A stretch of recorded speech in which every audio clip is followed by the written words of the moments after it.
오늘날의 구속사적 설교 첫 번째 기고문을 살피는 시간을 가지도록 하겠습니다. 2018년 1월 26일 클라리온에 기고된 오늘날의 구속사적 설교 첫 번째 기고문을 제가 낭독하면서 필요한 부분을 보충 설명하도록 하겠습니다. 이 첫 번째 기고문에는 특별히 이 구속사적 설교가 어떤 기원을 가지는지, 즉 어떤 과정에서 탄생했는지와 그것의 특징이 무엇인지를 살피는 기고문입니다. 그럼 낭독하겠습니다. 구속사적 설교는 1950년대 캐나다 개혁교회가 교단으로 발족할 때부터 존재했던 유전자와 같이 떼어놓을 수 없는 일부입니다. 오늘날에도 이것은 여전히 캐나다 개혁교회의 강단에서 전해지는 많은 설교의 특징으로 남아있습니다. 하지만 상황이 변했습니다.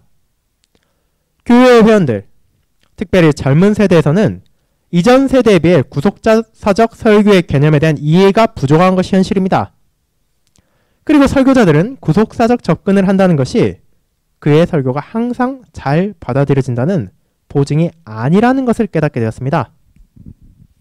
자, 이 부분은 한국개혁교회도 마찬가지입니다. 한국개혁교회가 교단으로 발족할 때부터 이 구속사적 설교를 시행하려 했고 또 지금도 이어서 실천하고 있습니다. 그러나 이와 같은 구속사적 설교가 우리 교회에서도 계속되고 있지만 그것이 다른 설교들과 어떤 차이를 가지고 있는지, 그리고 왜 우리가 이런 구속사적 설교를 하는지 이유에 대해서는 알지 못하는 형제와 자매들이 많을 것이라 생각합니다. 그렇게 이 기고문을 함께 나누고자 합니다. 다음 문단입니다. 저는 짧은 시리즈의 기고문을 통해 구속사적 설교의 역사적인 배경과 변하지 않는 가치, 그리고 그것이 빠질 수 있는 함정을 전달하고자 합니다. 이를 위해 우리는 대서양을 사이에 둔 양측, 네덜란드와 북미 간의 양상과 토론을 살펴보아야만 합니다. 캐나다 개혁교회가 역사적 기원을 네덜란드에 두고 있는 것을 인식하는 것은 중요하지만 동시에 현재 북미의 여건을 지니고 있기 때문입니다. 그렇게 우리는 단지 네덜란드의 유산만을 바라보는 것이 아니라 북미의 상황 역시도 살펴볼 것입니다.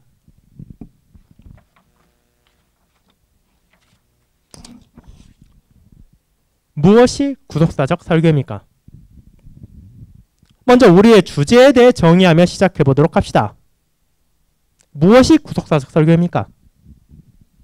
이는 주 예수 그리스도의 위격과 사역 안에서 정점에 이른 구원 역사의 관점을 취해 설교하는 방식입니다.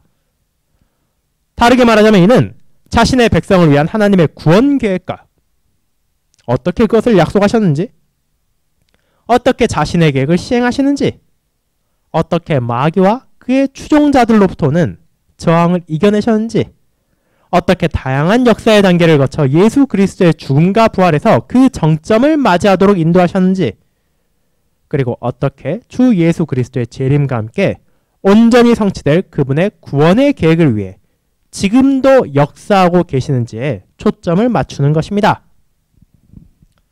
만약 이것이 잘 이루어진다면 구속사적 설교는 하나님께서 과거에 하신 사역, 그분께서 현재 하시는 역사와 앞으로 이루실 일에 대해 보여주는 강점을 지닙니다. 그리고 이는 또한 우리에게 우리의 구원을 위해 필요한 모든 것을 갖추신 그리스도를 선포하는 데 있어 강점을 지니고 있습니다. 좌석에 앉아 이를 듣는 청자는 선과 악의 세력 간의 극적인 투쟁의 일원으로 속해 있다는 것을 느끼게 되며 그 과정에서 예수 그리스도의 죽음과 부활과 함께 결정적인 승리가 찾아왔다는 것을 깨닫게 됩니다. 자, 이것이 구속사적 설교가 무엇인지에 대한 간단한 특징과 장점들입니다. 이는 주 예수 그리스도의 위격과 사역 안에서 정점에 이른 구원 역사의 관점을 취해서 설교하는 방식이고, 또 이것이 가진 주된 강점은 하나님이 하셨던 일, 지금도 하시는 일, 그리고 앞으로 하실 일에 대해 우리에게 보여줄 뿐 아니라 그리스도에 대해 선포하는 데 강점을 지니고 있습니다. 하지만 이 구속사적 설교가 갑자기 어느 순간 무에서 탄생한 것이 아닙니다. 이 기원이 분명히 있습니다. 그것이 왜 발전되고 탄생하게 되었는지를 이제 네덜란드 기원에서 살펴보도록 하겠습니다.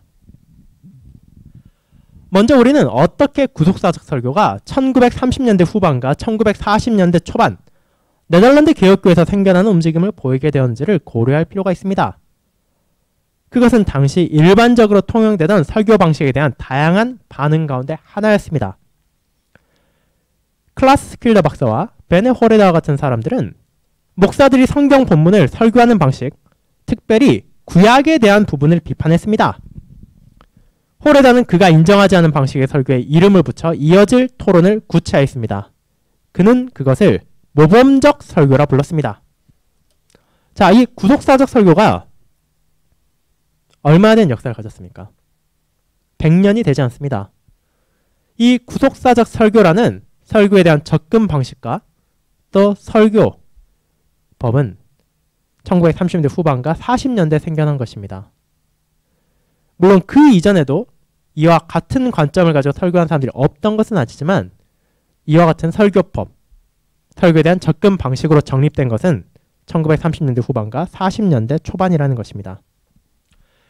그리고 지금 모범적 설교라고 불렀습니다라는 이 문단의 마지막 부분에 각주가 있는데 이것을 잠깐 살펴보면 우리가 일반적으로 모범적 설교를 하기 때문에 이 표현을 사용했지만 홀에다가 사용할 때는 이 모범이 합당한 사례라는 뜻이 아닙니다. 말 그대로 하나의 사례를 들었다는 의미에서 이 표현을 사용하였지만 그럼에도 불구하고 이 모범적 설교라고 일반적으로 많이 통용되고 있기에 여기서는 모범적 설교라고 번역했습니다. 그렇다고 해서 이것이 결코 우리의 모범이 되지 않는다는 사실은 이어서 살펴볼 것입니다. 자, 그렇다면 왜 모범적이라고 불렀습니까? 왜냐하면 목사들이 종종 그들의 설교에 대한 적용 부분을 그들의 본문에서 모범 혹은 사례를 취해서 사용했기 때문입니다. 한 목사가 아브라함, 야곱, 요셉 혹은 다른 성경적 인물의 사건에 대해 설교한다면 그는 거기에서 실천적인 가르침을 가져왔습니다. 때때로 그와 같은 예들은 아브라함의 믿음, 요셉의 신실함, 모세의 온화함이 우리가 따라야 하는 모범이라는 데서 가져왔습니다. 다른 경우에는 다윗의 간음, 토마의 의심과 같은 기피해야 될 사례에서 나타나기도 했습니다. 호레다와 그의 친구들이 문제시한 것은 그와 같은 모범이나 예화를 사용한 것 그 자체는 아닙니다. 오히려 그들이 반대한 것은 성경적인 서사가 단순히 설교의 예화를 위한 자료로서만 사용되었다는 것입니다. 자, 이 예의가 어떤 뜻을 가지는지를 이어서 살펴보도록 하겠습니다. 설교에 대한 두 가지 다른 접근법에 대한 한 사례를 살펴보는 것이 설명에 도움을 줄 것입니다. 즉, 모범적으로 성경을 접근하는 방식, 구속사적으로 성경을 접근하는 방식의 차이점을 여기서 살펴볼 것입니다. 사무엘상 1장을 설교의 본문으로 삼았다고 생각해 봅시다. 모범적 설교 방식을 따르는 설교자는 열렬히 기도하여 그녀의 기도가 여호와로부터 응답을 받는 한나, 그 여인에 집중하여 말할 것입니다. 그에 대한 적용은 아마도 한나가 우리를 위한 하나의 모범이며 우리도 그녀처럼 열심히 기도해야 한다는 것으로 나타날 것입니다. 반면에 구속사적으로 설교하는 목사는 이 이야기 가운데 여호와께서 하신 사역에 중점을 둘 것입니다. 여호와께서 한나의 믿음을 사용하여 그분의 백성들에게 그들을 위한 선지자와 사사 사무엘을 세웠다고 말입니다. 그는 아마도 한나의 감사의 기도를 가리킬 것이지만 여호와께서 그녀라는 한 개인에게 베푸신 것에 집중하지 않고 더 나아가 여호와께서 그분의 백성들을 위해 무엇을 하셨는지를 전달할 것입니다. 다르게 말하자면 모범적 설교자가 사무엘상 1장에서 우리도 마땅히 끊임없이 기도해야만 한다는 가르침을 끌어낸다면 구속사적 설교자는 이 장이 어떻게 여호와께서 그분의 백성들을 위해 오실 위대한 왕인 예수 그리스도를 예비하셨는지를 가르치는 것을 말할 것입니다. 자, 이 부분의 차이점을 여러분은 느낄 수 있으십니까? 동일한 본문을 설교한다 하더라도 그 접근법에 따라 설교의 방식은 완전히 달라질 수 있습니다. 이 모범적 설교라 불린 설교의 방식에 문제가 된 것, 그것은 성경의 인물들을 말 그대로 하나의 예화로 사용하고 우리의 적용점으로만 받아들였다는 것입니다. 사무엘상 1장을 볼 때 한나가 이렇게 열심히 기도해서 하나님으로부터 응답받았으니 우리도 열심히 기도해야 된다 로 끝나게 된다면 그것은 모범적 설교일 것입니다. 구속사적 설교를 한다 하더라도 그런 한나의 기도에 대해서 무시하지 않습니다. 다만 그런 한나 한 개인의 믿음과 하나님께서 그녀에게 베푸신 것을 넘어서 이를 통해서 하나님께서 구원 역사를 어떻게 이루시는지를 보여주는 것이 구속사적인 설교의 접근 방식이기 때문입니다. 자, 그럼 이에 대해 모범적 설교들의 어떤 반발이 있었는지를 살펴보겠습니다. 모범적 설교에 대한 반발들은 세 가지 분류로 요약할 수 있습니다. 첫째, 모범적 설교는 성경의 서사가 가진 역사적인 성격을 존중하지 않습니다. 이는 그와 같은 서사가 실제로 일어난 역사를 우리에게 말하고 있다는 사실을 무시합니다. 마치 그것들이 우리에게 믿음 안에서 실천적인 가르침을 주기 위해 의도된 비유인 것처럼 취급합니다. 이 점과 관련해서 모범적 설교는 구원 역사가 가진 통일성을 제거하거나 파편화시켜버립니다. 이는 성경의 역사서들을 마치 흥미롭지만 독립적인 이야기들의 모음집인 양 취급해버립니다. 그 안에는 그와 같은 모든 서사들이 이 땅에 오신 하나님의 독생자로 이어지는 끊임없는 이야기의 일부라는 인식이 존재하지 않습니다. 모범적 설교에 대한 두 번째 주된 반발은 그것이 인간 중심적이기 때문입니다. 그들의 믿음이 강했는지 혹은 약했는지, 그들이 유혹에 저항했는지 혹은 그 저항에 실패했는지 등등으로 본문에 나오는 사람이 중심이 됩니다. 여호와께서 특정한 상황에서 행하신 일은 무시됩니다. 요한복음 2장 1에서 11절 가나의 혼례에 대한 모범적 설교가 선포된다면 아마도 적용점은 비유적으로 말하자면 우리도 마땅히 예수님을 우리의 결혼식에 초대해서 그분께서 우리의 물을 포도주로 바꾸시게 해야 한다는 것이 될 것입니다. 이것이 2차적인 적용은 될 수 있을지언정 본문 자체가 강조하는 것은 예수님께서 그분의 제자들에게 그분의 영광을 보이기 시작했다는 것이며 어떻게 그들이 그분을 믿게 되었는가입니다. 그렇게 설교는 마땅히 어떻게 예수님께서 혼례에서 그분의 영광을 드러내셨는가에 중점을 두어야 합니다. 모범적 설교에 대한 세 번째 주된 반발은 그것이 신령화, 정신화, 도덕화와 같은 부적절한 방식을 사용해서 오늘날의 청자와 본문 간의 역사적 간격을 메우려 한다는 데 있습니다. 신령화. 이는 영적인 부분에 집중한다는 뜻을 가지는데 이 예를 들어본다면 골리앗에 대항하여 싸운 다윗에 대해 설교할 때 어떻게 우리도 자신의 영적인 원수들과 싸울 수 있는가에 대한 가르침을 말할 것입니다. 정신화. 인간의 정신 상태에 중점을 둔 이런 설교 방식의 예를 들어보자면 이세벨의 분노를 피해 도망한 엘리야의 정신 상태에 대해 추측하고 그에 대한 가르침으로 우리가 어떻게 두려움을 대해야 하는지에 대해서 가르칠 것입니다. 도덕화. 말 그대로 성경의 사례를 우리의 모범, 즉 도덕적으로 따라야 될 예시로 바라보는 것인데 이의 예를 들어보자면 애굽에서 아브라함이 행한 기만적인 행동으로부터 그리스도인들은 마땅히 거짓말을 피해야 한다는 도덕적인 교훈을 이끌어낼 것입니다. 이 모든 사례들에서 성경 본문이 가진 역사적인 배경은 무시되고 초점은 하나님께서 그 사건에서 무엇을 하셨는지가 아니라 각각의 이야기의 인물들이 무엇을 경험했고 무엇을 했는지가 중시됩니다. 자, 지금 나오는 반발. 이 반발들은 구속사적 설교가 나타나게 된 배경입니다. 모범적 설교가 어떤 단점을 가졌는지, 어떤 문제점을 가졌는지에 대해 알려주는 것입니다.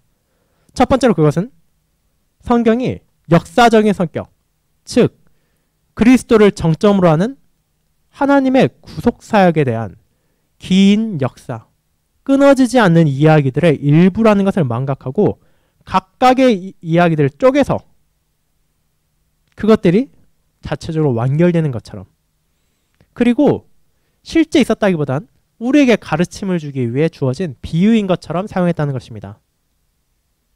그리고 두 번째로 그런 과정에 있어 굉장히 인간 중심적으로 나아갔다는 것입니다. 하나님께서 무엇을 하셨는지가 아니라 사람이 무엇을 했는지, 우리는 무엇을 할 것인지, 이 점들에 중점을 두었을 때 문제가 발생합니다. 마지막으로 그것은 오늘날의 청자와 본문 간의 역사적인 간격을 메우기 위해 바람직하지 않은 부분들을 사용했다는 것입니다.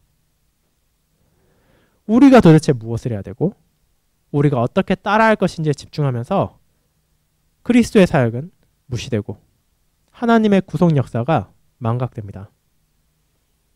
그렇게 결국 모범적 사례는 성경을 하나님의 말씀, 진리의 말씀이라 바라보는 것이 아니라 마치 우리가 도덕책을 펼치고 하나의 예시들, 하나의 이야기를 통해 아이들에게 우리가 무엇을 해야 되는지, 무엇을 하지 말아야 되는지 보여주는 것처럼 그것의 역사적 성격을 잊어버리고 마치 우리가 무엇을 취할 수 있을지만 강조하고 사람들이 무엇을 했는지만 바라본다는 것입니다. 자, 그와 같은 주된 반발이 있었습니다. 그렇다면 그 반발에 대한 결과물로 무엇이 나왔습니까? 바로 구속사적인 접근 방법이 나왔습니다. 그렇다면 스킬더와 호레다를 비롯한 설교의 구속사적 변화를 대변했던 이들이 가장 선호했던 접근 방식은 무엇입니까? 먼저 그들 모두는 구속사가 참된 역사라는 사실을 강조했습니다. 하나님께서는 그분의 구속에 대한 계획을 우리 모두가 살고 있는 이 타락한 세상의 역사 가운데 진행하고 계십니다. 성경의 역사적 본문들은 우리에게 어떻게 이야기가 시간에 걸쳐 발전되어 가는지를 말합니다. 그에 더해 구속 역사는 통일성이 있습니다. 성경에 있는 모든 역사적인 서사는 지금도 여전히 완성되기 위한 과정에 있는 긴 하나의 이야기의 일부입니다. 구속사적 접근 방법의 근간이 되는 본문은 원시복음이라 불리기도 하는 창세기 3장 15절로 주께서 여자의 후손이 뱀의 머리를 상하게 할 것이라 약속하신 내용입니다. 이 약속은 베들레헴에서 주 예수 그리스도께서 탄생하심으로 성취되었습니다. 또 다른 중요한 본문은 임신한 여자와 그녀의 아이를 삼키고자 하는 용에 대한 묵시를 전하는 요한계시록 12장 1에서 6절입니다. 이와 같은 본문들과 다른 본문들을 기반으로 구속사적 움직임을 따르는 사람은 그리스도께서 이 땅에 오시기까지의 투쟁과 이것이 일어나는 것을 막으려는 마귀의 괴계가 구약 성경의 주된 주제라는 것을 믿습니다. 심지어 그리스도께서 승천하시고 그분의 권위의 자리에 계신 지금도 그 투쟁은 여전히 계속되고 있습니다. 모든 구약과 신약의 역사적 서사는 우리에게 오랜 세월간 있었던 다양하고 특수한 순간들에 대해 말합니다. 그와 같은 각 순간이 가진 유일한 성격을 밝혀내고 이를 회중에게 전하는 것이 목사의 책무입니다. 스킬더는 여기에서 한 발짝 더 나아갔습니다. 그의 관점에 따르면 목사들은 단순히 구속 역사의 특정한 순간에 일어난 하나의 역사적 사건을 보여주는 것에 멈춰서는 안 됩니다. 목사는 동시에 하나님께서 그분의 구속 사역을 특정한 때까지 어떻게 현실로 만드시는지의 과정을 보여줘야만 합니다. 이에 대한 예를 들어보자면 스킬더가 선지자 엘리야와 엘리사의 죽음을 비교할 때 비록 엘리야의 죽음이 훨씬 더 극적이었을진정 그는 엘리사의 임종이 엘리야의 승천보다 위대하다는 관점을 유지했습니다. 스킬더에게 있어 엘리사의 죽음이 엘리야보다 후대에 일어난 것이기에 필연적으로 주께서 그분의 독생자를 이 땅에 보내시기까지의 과정을 진전시켜야 하신다는 점을 고려할 때 이는 논리적인 결론이었습니다. 모든 사람이 이와 같은 스킬더의 논리에 동의하는 것은 아닙니다. 자, 먼저 구속사적 설교의 첫 번째 접근 방식의 특징은 구속사가 참된 역사라는 것을 강조하고 그 안에 통일성이 있다는 것을 말하는 것입니다. 그리고 그리스도께서 이 땅에 오시기까지의 투쟁과 이를 막으려는 마귀의 계기가 어떻게 구약 성경에 나타나며 신약 시대도 어떻게 이어지고 있는지를 전하는 것이 목사의 책무입니다. 그리고 목사는 그 특정한 사건에 하나의 역사적 사건을 그저 말하는 것에 멈추는 것이 아니라 어떻게 하나님께서 그에 이어지는 특정한 때까지 그분의 계획을 현실로 만드시는지를 보여줘야 합니다. 자, 그런데 방금 읽었던 문단의 마지막 부분 스킬더가 말한 엘리야와 엘리사의 죽음이 무엇이 위대한가? 이 부분은 주의해야 될 부분이 있습니다. 마지막에 가로치고 나온 것처럼 모든 사람이 이와 같은 스킬들의 논리에 동의하는 것은 아닙니다. 구속사적 접근 방식을 따른다 하더라도 이 스킬더처럼 무조건 후대에 일어나는 것이 전대보다 더 낫다라는 것을 인정하지는 않습니다. 이 부분에 대해서는 이후 기고문에서 다시 살펴볼 예정이오니 넘어가도록 하겠습니다. 구속사적 설교의 두 번째 성격은 그리스도 중심적이며 기독론적이라는 데 있습니다. 이 점에서 누가복음 24장 27절은 중요한 본문입니다. 이에 모세와 모든 선지자의 글로 시작하여 모든 성경에 쓴 바 자기에 관한 것을 자세히 설명하시니라. 만약 그리스도께서 그분을 따르는 자들에게 어떻게 성경이 자신을 가리키는지를 보게 하셨다면 목회자 역시 동일한 일을 해야 합니다. 구약서사의 중심은 어떻게 하나님께서 그리스도께서 이 땅에 오시기까지의 과정을 진행시키는가입니다. 그리고 신약서사의 중점은 어떻게 그리스도께서 이 세상의 구세주로서의 소명을 완수하기 위해 일하시는지를 보여주는 것입니다. 그렇게 성경의 역사적인 본문에 대한 모든 성경은 마땅히 그리스도 중심적인 초점을 가져야 합니다. 자, 이 두 번째 특징, 말 그대로 그리스도 중심적이며 기독론적이라는 것.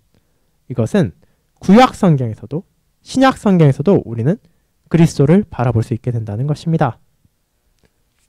자, 그렇다면 마지막 특징은 무엇입니까?